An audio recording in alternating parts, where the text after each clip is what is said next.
皆様こんにちは。山のふもとのミシェルでございます。ガーデニングと DIY を楽しむこのチャンネルにお立ち寄りいただきありがとうございます。本日は手押しポンプを設置する様子ご覧いただきます。実はこの作業2021年の秋から行っていたのですが、この度ようやく設置までたどり着きました。始めた当初はまさか自分が動画投稿を始めるだなんて夢にも思っていなかったので、記録に残しておらず、前半の地面を掘って地中に貯水タンクを埋め込む作業もしたのですが、残念ながらその様子はご覧いただけません。皆様にはそこから先の作業をご覧いただきたいと思います。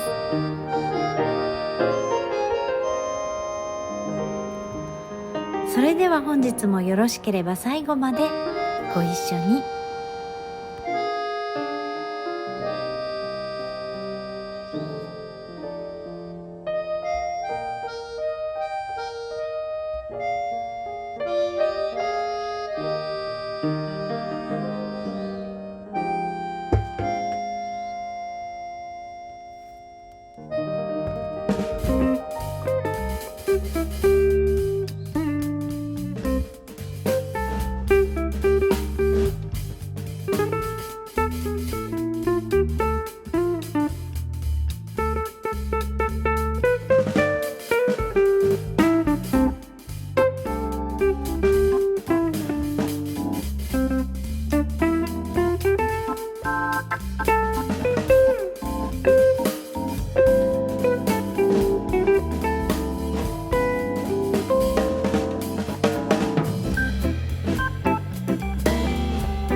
年初めての雪がうっすらと積もってきました。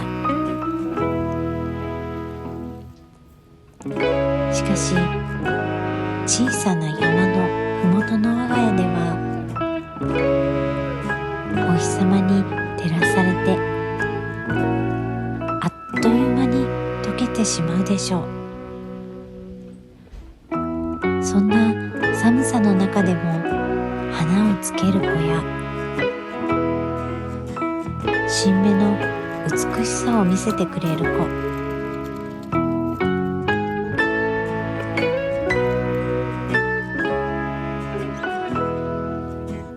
庭を訪問してくれるかわいい子に冬庭の素晴らしさを感じます。春はきっともうすぐです。本日もお付き合いいただきありがとうございました。また次回の動画でお会いいたしましょう。